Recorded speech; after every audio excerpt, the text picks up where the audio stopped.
आज के इस वीडियो में हम अर्धवार्षिक परीक्षा जो होंगे उसी के प्रश्न बताएंगे। ठीक है, तो यहाँ पे देख लीजिए, ये कक्षा 7 का अर्धवार्षिक परीक्षा होगा, उसी का प्रश्न लेके आए हैं। यहाँ पे लिखा हुआ है विषय विज्ञान, और समय कितना दिया रहेगा, 2 घंटे का समय रहेगा और पूर्णांक 50 अंक का रहेगा। ठीक है, उसके बाद यहाँ पे लिखना है छात्र छात्रा का नाम, तो यहाँ पे आपको अपना नाम लिखना है। यहाँ पे लिखा वर्ग क्रमांक, तो यहाँ पे क्रमांक लिखना है।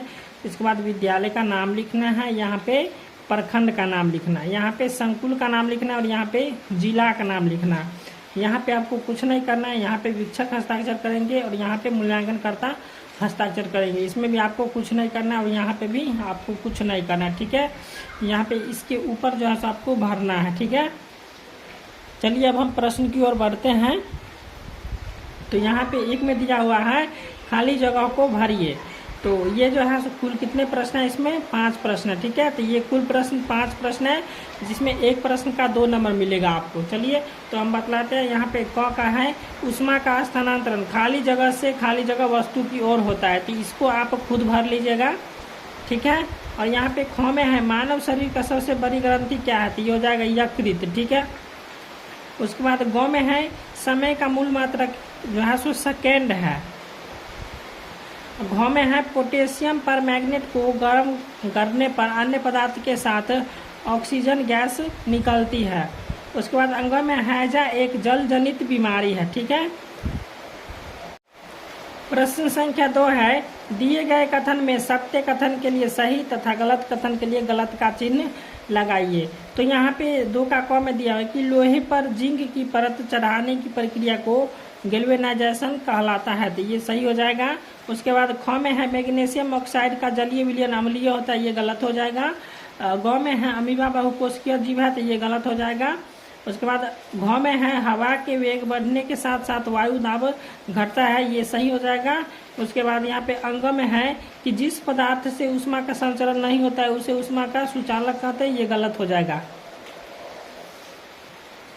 उसके बाद तीसरा प्रश्न है स्तंभ अ का स्तंभ ब के साथ सही सही मिलान कीजिए।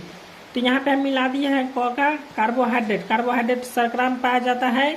उसके बाद ख प्रोटीन जो है सो अमीनो अम्ल होता है।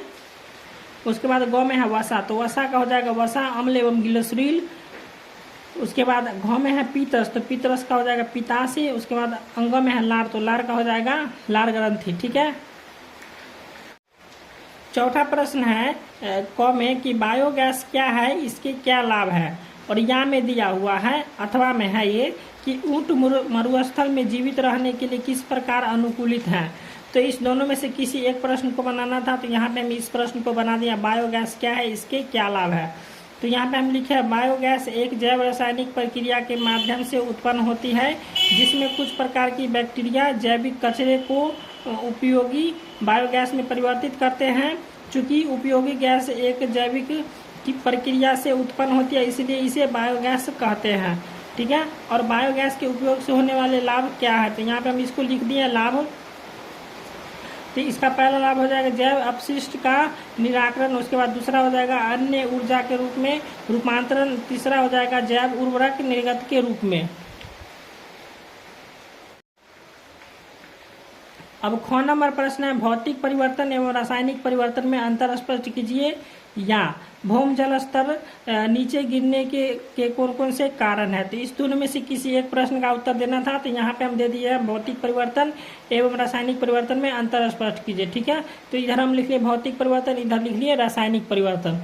तो अभी इसको हम बतला देते हैं। यहाँ पे लिखे पदार्थ के भौतिक गुणों जैसे अवस्था, रंग, आकृति इत्यादि में परिवर्तन होता है। और यहाँ में इसमें लिखे हैं कि पदार्थ के रासायनिक गुण जैसे पदार्थ के अणुओं में आंतरिक संरचना में परिवर्तन होता है। उसके बाद 2 में लिखे हैं भौतिक परिवर्तन में नए पदार्थ नहीं बनते हैं, जबकि रासायनिक परिवर्तन में जो है सो नए पदार्थ बनते हैं। तो ये हो जाएगा ख का उत्तर।